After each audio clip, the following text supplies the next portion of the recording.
This is Healthcare Uprising. We are here to shine a light on the innovators implementing positive change in American healthcare and the patient experience stories, good and bad, that can help others navigate the sometimes overwhelmingly complex American healthcare system. Welcome to the Uprising.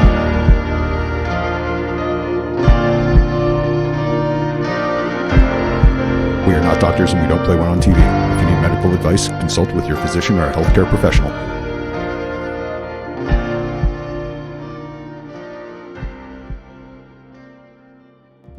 You've got a healthcare scare with your husband and a journey that you went through. And like I mentioned, you worked in the business, so that kind of gives you a leg up, one would think.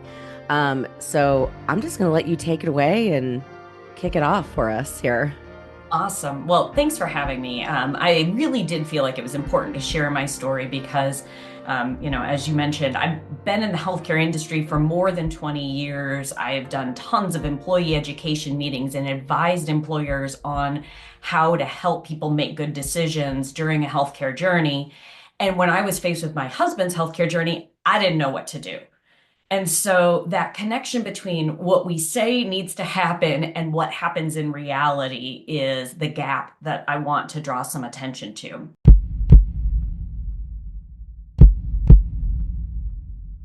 And really seemed to be a pretty routine situation. And 2 days later, he tells me that his neck hurts and it's just starting to hurt a little bit. And by the next day, this man never goes to the doctor. He actually took himself to an urgent care thinking like, oh, he must have pulled a muscle in his neck. He'd been doing lots of work with the opening, lifting heavy things. So he goes to the urgent care. Urgent care tells him, yeah, it's probably just a pulled muscle. Here's some muscle relaxants, go home.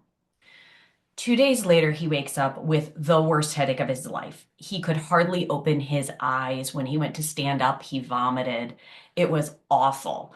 And okay, my healthcare brain pops up and says, worst headache of your life, probably a stroke or an aneurysm, something horrific. You need to go to the emergency room. So I did. He actually didn't even argue with me. We went straight to the emergency room. We spent 8 hours there. They did testing, exactly what you expect, popping in and out, trying to help you, send him through CAT scan, MRIs, all of those things, to which their answer was, it's not a stroke, it's not an aneurysm, see your primary care doc.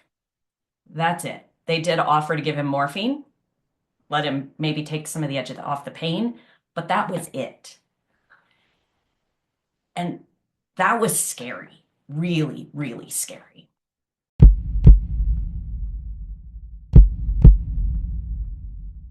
He's a younger, healthier guy, like no. 51 years old. There's nothing wrong with him. He's in good shape. He obviously is working full time, running restaurants as a physical Right. job. He's been able to do these things. There was no reason to believe that anything should be significantly wrong with him.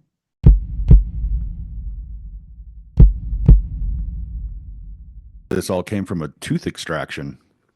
That sound of it, right? That's exactly right. And you know what? As a guy who's had a lot of dental issues, this is a frightening story. Totally. Yeah. And he's had other tooth issues before. This was not his first one, but that was actually the trigger to his primary care doctor who said, terrible headache, nothing on your CT or MRI scan. I think that this is trigeminal neuralgia, which I've never heard of. Say that again. Trigeminal neuralgia. So you've got a trigeminal nerve that runs behind your ear and it splits off. I'm no doctor here. I'm repeating what I know, which it splits off into going into your temple, your cheek, and your jaw. Okay. And in some people, sometimes that nerve just freaks out for no reason. Now, it can be triggered by something like a tooth extraction. But in his case, his pain was on the right side and the extraction was on the left. So Okay. I don't know if that's why the ER didn't put that together, or because trigeminal neuralgia is such it's a chronic condition. It's sometimes even called the suicide disease because the pain is so intense and really is very little treatment for it, that it frequently results in suicides.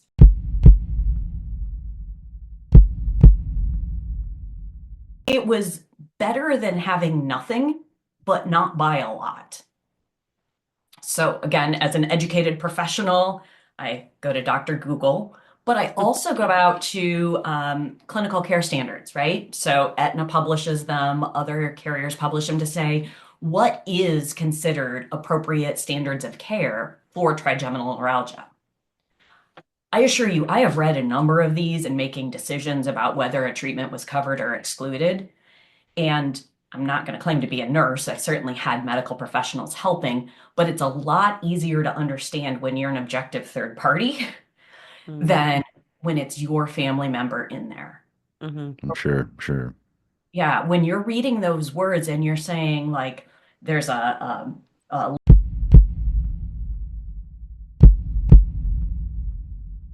But we were talking about the education side of this podcast. So what can you tell our listeners about this process that maybe, to give them maybe a little bit of a leg up over most of us who would literally have no idea what to do when faced with a situation like that? Like, where do you start? Who do you talk to? Like, what's the process we should, implement if we are faced with something like that?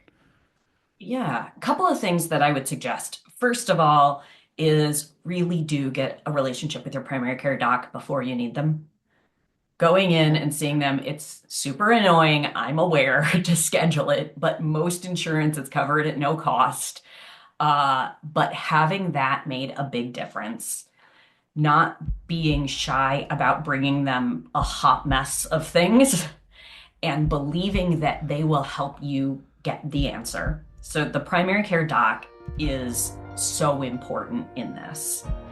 And that would be my first recommendation. My second recommendation is, as a caregiver, bother everyone. Keep asking questions, keep searching things on the internet, keep making phone calls to whoever you can ask. And I know that after the 7th phone call where somebody's like, we can get you in, and I didn't even mention we tried to make an appointment with a neurologist because, okay, if it's a nerve issue, we should get into a neurologist, and they told us it would be 9 months. Oh my God. Jeez.